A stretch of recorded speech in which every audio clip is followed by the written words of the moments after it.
আর কয়েকদিনের মধ্যেই 2026-এর বিধানসভা নির্বাচন। এই বিধানসভা নির্বাচনে সম্ভাব্য প্রার্থী বিজেপির কারা কারা প্রার্থী হতে চলেছেন এবং কারা বাদ যাচ্ছেন সেটা আজকে দেখাবো।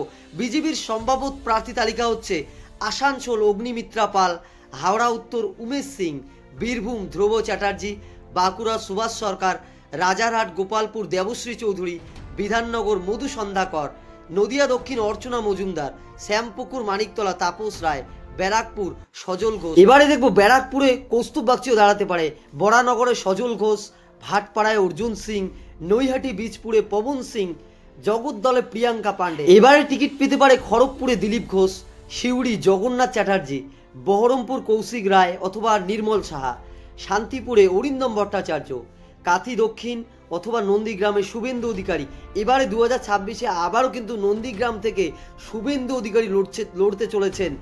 এবারে দেখবো আমরা হলদিয়া জয় মল্লিক, কাশীপুর বেলগাছিয়া রিতেশ তিওয়ারি, রাসবিহারী তুষারকান্তি, বালুরঘাট অশোক লাহিড়ী অথবা অমিতাভ চক্রবর্তী। 2026-এ এই যে নামগুলি আমি বললাম, 2026-এ এগুলি সম্ভাব্য প্রার্থী হতে চলেছে। তো বন্ধুরা, এখনো পর্যন্ত এই কটি নাম সামনে এসেছে। যখন সম্পূর্ণ পুরো প্যানেলটা সামনে আসবে তোমাদের সামনে আমি তুলে ধরবো। তো বন্ধুরা, ভিডিওটি ভালো লাগলে অবশ্যই